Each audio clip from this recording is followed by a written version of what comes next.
तय अपना गमछा पढ़ लिखवाई हो आड़ दे दी सरकार।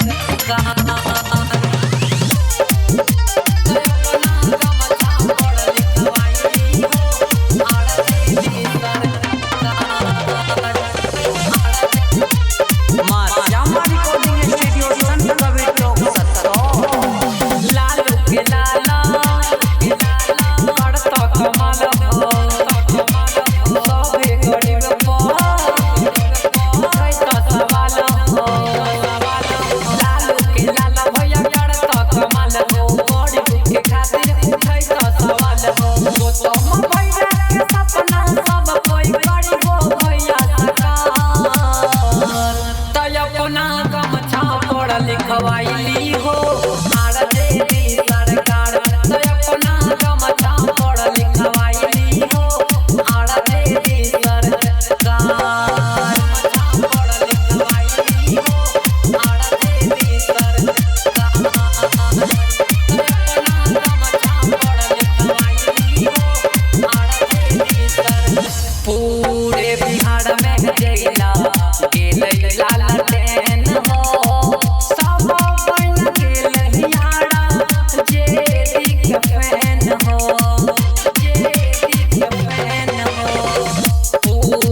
बिहार में जइला गेलै लालटेन हो सब बन गेलै यारा जेडी के फैन हो।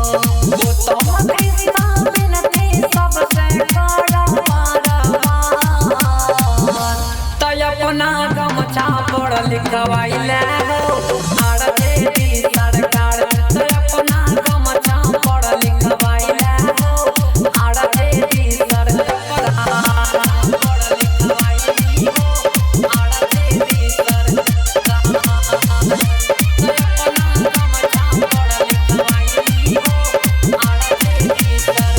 रूपदेव केवल सरवन करे सब सपोर्ट हो तुम सब रखी हो ख्याल बड़ भैया छोट हो बड़ भैया छोट हे हो सारुवन रूपदेव रामन करे सब सपोर्ट हो तुम सब रखी हो ख्याल बड़ भैया छोट हो।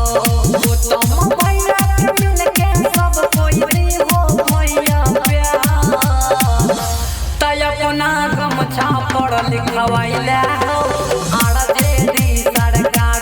तय अपना गमछा पढ़ लिखवाइले ने आड़ दे दी सरकार। लालू के लाल भैया करता कमाल हो बड़ी के खातिर उठै सवाल हो। वो तुम भैया के सपना सब कोई बड़ी हो भैया सरकार। तय अपना गमछा पढ़ लिखवाई हो आड़ दे दी सरकार। तय अपना गमछा पढ़ लिखवाई हो आड़ दे दी सरकार। मां श्यामा रिकॉर्डिंग स्टूडियो संत कबीर चौक 70।